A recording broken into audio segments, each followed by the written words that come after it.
Nah, sekarang waktunya kita bersharing ya teman-teman. Kami sudah memilih 2 orang beruntung untuk menceritakan pengalaman mereka. Mari kita saksikan cerita dari narasumber pertama kita, yaitu Caca. Ya, terima kasih atas kesempatan yang diberikan kepada saya untuk sharing pada sesi kali ini. Sebelumnya, halo semuanya. Jadi pada hari ini saya akan sharing mengenai cara saya menemukan jurusan. Jadi saat ini saya udah tahu mau masuk jurusan apa nanti pas kuliah, dan ini saya dapatkan pertama-tamanya itu pas SD itu saya udah emang dari kan jurusan ada 3, IPS, IPA, dan IPB.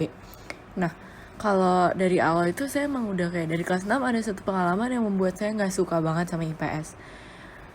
Sehingga pas SMP pun saya juga jadi kayak kebawa gitu, dan nilai IPS saya gak sebaik nilai IPA. Nah, kalau untuk IPB ya emang saya gak suka aja gitu, kayak bahasa ya udah bahasa aja gitu kan. Nah, kalau IPA pas SD kan emang belum terlihat karena masih digabungkan biologi sama fisika. Nah, pas SMP tuh udah mulai kepisah biologi sama fisika, dan ternyata nilai-nilai saya bagus-bagus aja gitu loh. Kayak ya meskipun gak sebagus itu, tapi daripada IPS ya lebih bagus IPA gitu kan. Dan pas belajar pun saya enjoy aja gitu. Kalau IPS saya udah kayak capek banget, udah malas banget gitu kan. Nah, jadinya ya udah, karena udah kayak gitu, akhirnya pas SMA saya memilih untuk masuk IPA. Nah pas SMA itu kan saya nggak tahu kan mau kayak kerja jadi apa pas kuliah. Kan kalau IPA luas ya cakupannya. Nah, jadinya pas SMA itu pas kelas 10 saya masih nggak tahu tuh mau masuk jurusan apa. Terus akhirnya seiring berjalannya waktu saya nggak terlalu mikirin kan, karena masih kelas 10 juga saya pikirnya. Nah, terus satu waktu mama saya tiba-tiba meracuni saya dalam tanda kutip untuk nonton drama Korea kan. Padahal dari dulu tuh saya paling gak suka gitu drama Korea, kayak bukan gak suka drama Korea sih, gak suka yang berbau-bau Korea. Tapi kalau dramanya kayak ya udah biasa aja. Tapi nggak mau aja gitu nonton. Terus karena mama saya meracuni saya untuk nonton, akhirnya saya nyoba nonton tuh. Dan setelah saya nonton, saya terkagum-kagum dengan ada satu dokter gitu yang dia kayak keren banget gitu kan. Terus kayak karena itu membuat saya kayak jadi pengen gitu kan jadi dokter, kayak wah keren banget kalau misalkan bisa ngebantu orang dan lain-lain lah. Akhirnya ya udah deh, sejak itu saya kayak udah deh di otak saya apa jadi dokter ya. Terus akhirnya seiring berjalannya waktu ikut webinar sini sana, akhirnya ya udah deh saya memantapkan diri untuk jadi dokter. Maksudnya kayak bercita-cita untuk menjadi dokter pas kuliahnya kan. Nah, terus akhirnya ya udah deh sejak pas kelas 11, kelas sekarang ini kayak memantapkan diri, terus kayak suka juga sama pelajaran-pelajaran yang berkaitan dengan dokter. Terus ya udah deh, jadinya akhirnya sekarang saya memutuskan untuk masuk kuliah nanti kedokteran. Nah, terus buat teman-teman semua, ini sebenarnya kalau mau diikutin nggak apa-apa, kalau nggak juga nggak apa-apa. Buat teman-teman semua yang belum tahu mau kuliah apa, sebenarnya kalau sekarang ini emang belum terlalu kayak mendesak gitu kan harus tahu. Tapi ya ini udah mau kelas 12 gitu kan. Jadinya menurut saya kayak mulailah cari, gali-gali lagi apa yang kalian suka, apa yang kalian mampu gitu kan. Kayak pesan mama saya tuh buat saya satu, sebenarnya kalau kerja itu kalau bisa yang kayak kalian sukain, jangan yang kalian gak suka, biar pas kerja kalian tuh enjoy gitu kan.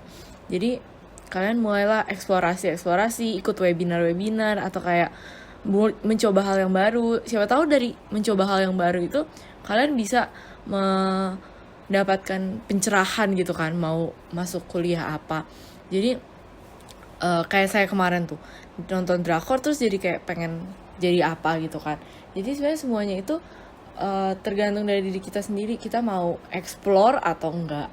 Jadi ya semangat aja buat kalian yang belum tahu, jangan khawatir, karena kalau misalnya kalian udah bener-bener coba sana sini tapi masih nggak bisa, coba kalian konsultasi, kayak ngobrol sama orang tua, sama teman, atau sama guru-guru juga boleh banget, karena kan biasanya di sekolah guru-guru yang tahu kemampuan kalian. Jadi ya semangat aja guys, kalian pasti bisa. Masih ada kayak setengah tahunan lah ya, karena kan tes udah tahun depan. Jadi semangat guys, kalian pasti bisa. Itu aja sih. Kasih. Jadi itulah sharing dari Caca, semoga bisa membantu teman-teman ya. Moving on, kita ke narasumber kedua kita, Jojo. Inilah kisahnya dalam mencari jurusan. Halo, nama gue Jojo, dan gue sudah menemukan jurusan yang gue inginkan. Jurusan yang gue mau itu Mechanical Engineering, atau lokalnya Teknik Mesin. Kalau gue sendiri, yang membuat gue bisa milih jurusan itu pada akhirnya adalah karena ya gue ngerti tentang diri gue sendiri. Kemampuan gue apa, passion gue apa. Kalau menurut gue, pemilihan jurusan itu bisa dari beberapa faktor, bisa dilihat dari kemampuan, dari passion, mimpi, prospek kerja, dan dari orang tua. Yang pertama kita akan membahas tentang kemampuan. Kayak lu sanggup nggak belajar itu? Kayak lu sanggup belajar materi yang bakal dibutuhkan di jurusan lu. Misalnya kalau gue ini kan mau masuk teknik, otomatis gue harus kuat nih MIPA-nya, terutama di bidang fisika. Nah, karena emang gue paling bisa fisika di kelas, jadi menurut gue cocok masuk di bidang teknik mesin. Kalau kalian yang jago biologi mungkin kalian lebih cocok masuk ke jadi dokter gitu. Nah, yang kedua itu passion atau niat. Sebenarnya dari dulu gue tuh udah bener-bener demen banget sama otomotif, mobil, motor. Dulu tuh ketika anak-anak lagi pada rame-rame ke Gramedia gitu, gue suka ngeliat ada anak-anak mampirnya ke arah komik, ada yang ke arah novel. Lah gue sendirian sama om-om lagi nyari buku majalah mobil atau koran otomotif gitu. Nah, ya emang dari kecil jadi ya gue udah emang punya passion banget lah ke arah mobil, teknik mesin gitu-gitu. Gue juga inget dulu pernah diceritain sama mak gue kalau dulu tuh di pas gue TK ada kayak tempat buat main mobil-mobilan. Terus gue kayak suka manteng aja di situ, ngeliatin anak-anak yang lain main sambil nunggu giliran gue. Jadi kalian emang baik lagi harus ngeliat dari passion kalian. Kalian demennya apa sih? Misalnya kalian demennya main alat musik, ya nggak ada salahnya kalau mau jadi musician juga kan? Atau kalian demennya belajar tentang human body, ya mau gue jadi dokter. Intinya harus sesuai sama yang kalian passion, yang kalian minatin. Nah yang ketiga ini mimpi. Mimpi itu mirip passion. Cuman ini lebih berkaitan sama masa kecil kalian. Maksud gue mimpi itu, di sini gue nyebut mimpi karena tadi kan gue nyebutnya passion. Passion itu sesuatu yang lu sukain, tapi menurut gue passion tuh bisa berubah-berubah. Kayak misalnya karena lu dapat informasi-informasi begini begitu, lu jadi kayak ganti passion. Oh, gue udah nggak mau ini deh, gue maunya itu aja. Nah, kalau mimpi itu sesuatu yang lu mau pas lu kecil, dimana lu sebenarnya belum ngerti apa-apa tentang kayak, oh kalau kerjaan yang ini gajinya kecil, atau iya nanti nggak bisa nafkain kehidupan. Nggak ada tuh pikiran kayak gitu. Kalau mimpi, lu cuma tahu satu, lu suka ngelakuin ini apa enggak. Nah, lu harus ingat waktu lu kecil tuh, lu pengennya apa?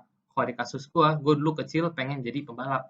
Jadi emang dari kecil gue udah ngarahnya ke ya otomotif. Jadi kalian harus ngeliat dari mimpi kalian. Dulu kalian tuh demennya apa? Oh ya, terus ngomong-ngomong tadi kan gue sempat nyinggung tentang gaji. Faktor keempatnya adalah kalian harus lihat dari prospek kerja juga.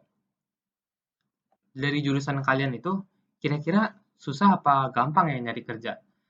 Dan kira-kira kalau kalian kerjanya seperti itu, kalian suka nggak tempatnya, suasananya? Kira-kira nanti di masa depan itu pekerjaan bakal masih ada nggak? Masih banyak yang butuhin nggak?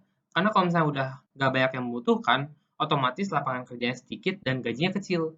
Karena kan udah nggak ada demand-nya. Jadi begitu.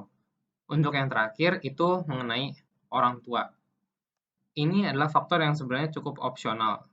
Karena ini berkaitan sama karakter orang-orang. Kalau gue sendiri, dari dulu tuh gue udah sering merasa bahwa Kalau misalnya gue mau buat pilihan yang disupport orang tua, atau bahkan gue ngikutin apa yang orang tua gue mau, endingnya biasa lebih bagus dibanding gue buat pilihan gue sendiri. Atau dalam tanda kutip gue ngikutin pilihan gue sendiri. Gue juga nggak tahu itu kenapa. Tapi biasanya setiap kali gue ngikutin kata ortu, endingnya lebih bagus. Meskipun ada juga orang-orang yang pada akhirnya nggak setuju sama orang tua, terus ngelawan orang tuanya, terus akhirnya sukses. Ya itu ada, tapi itu butuh motivasi internal yang kuat. Tapi kalau kalian yakin bisa, gue support 100%. Jadi intinya kalian juga harus mendengarkan orang tua ya guys ya. Nah, pesan gue buat mereka yang sampai sekarang masih belum pasti sama jurusan, paling satu hal aja. Lu nggak bakal bisa nentuin jurusan lu kalau lu belum paham sama diri lu sendiri. Jadi saran gue adalah lu kudu banyak-banyak refleksi mengenai diri lu sendiri. Di sini maksud gue refleksi bukannya lu duduk diem meditasi 30 menit mikirin apa itu kehidupan. Enggak. Maksud gue di sini refleksi itu lebih ke em, dari kegiatan yang lu lakukan sehari-hari. Kegiatan yang lu lakukan sehari-hari juga jangan itu-itu aja. Coba cari aktivitas-aktivitas baru yang mungkin bisa memunculkan hobi-hobi baru. Dari situ kalian bisa analisa kalian sebenarnya demennya apa sih gitu. Oh ya, karena ini juga berkaitan dengan pelajaran agama, kalian juga harus banyak berdoa tentunya dan belajar buat berserah sama Tuhan. Maksud gue di sini biar Tuhan yang nuntun kalian ke jalan yang telah Dia tetapkan. Karena gue yakin jalan Dia itu pasti jalan yang terbaik buat kita semua kok.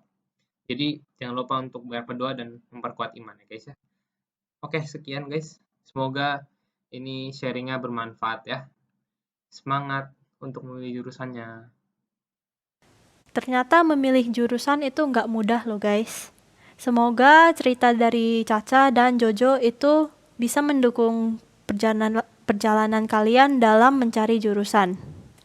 Nah, kita sekarang sudah mencapai akhir dari sesi sharing kita. Mari kita akhiri dengan kesimpulan. Waktu dan tempat kupersilakan kepada Maida. Setelah mengikuti bincang rohani ini, kita jadi tahu nih, kebimbangan dalam menentukan pilihan jurusan itu wajar dan semua pasti juga mengalaminya.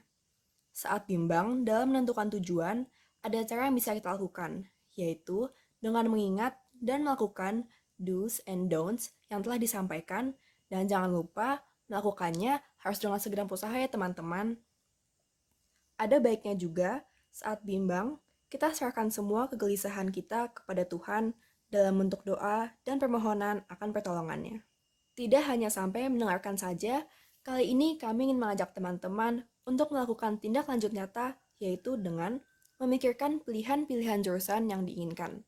Tetapi, kita memiliki metode nih teman-teman. Metode yang akan kita gunakan adalah metode SMART. Specific, Measurable, Achievable, Relevant, dan Time-Bound Goals.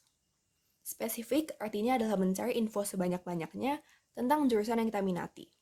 Measurable mengacu kepada bagaimana prestasi di sekolah kemudian dapat diimbangkan dengan bimbingan belajar, belajar bersama, kolaborasi bersama teman-teman dengan cita-cita yang sama, dan fokus pada pelajaran untuk meningkatkan kecenderungan mencapai cita-cita. Achievable artinya menyesuaikan dan menyocokkan dengan passing grade jurusan yang diinginkan dan kemampuan yang kita miliki. Relevant memastikan cita-cita yang kamu pilih sesuai dengan idealismemu, karakter, dan kepribadian, serta kebutuhan lapangan kerja di masa depan. Time-bound goals artinya tidak mepet-mepet dalam mencari info pendaftaran jurusan yang diinginkan, dan jika memerlukan nilai yang bagus, diusahakan membuat target nilai sedini mungkin. Nah, teman-teman, tidak terasa kita sudah mencapai penghujung bincang rohani kali ini. Sebelum kita menutup kegiatan bincang rohani ini, marilah kita berdoa. Dalam nama Bapa dan Putra dan Roh Kudus, amin. Ya Tuhan, bincang rohani kami pada hari ini telah selesai. Semoga kami mendapatkan pembelajaran dari perbincangan ini bukan hanya sebagai teori, namun juga di dalam hati kami. Kami juga memohon bimbingan-Mu ya Tuhan, agar kami semua yang berada di tempat ini dapat memilih jalan yang tepat untuk masa depan kami masing-masing. Yakinkanlah kami akan pilihan yang kami buat, dan berkatilah agar pilihan itu sesuai dengan kata hati kami dan kehendak-Mu. Terima kasih ya Tuhan, di dalam nama-Mu kami berdoa dan memohon. Amin. Dalam nama Bapa dan Putra dan Roh Kudus. Amin.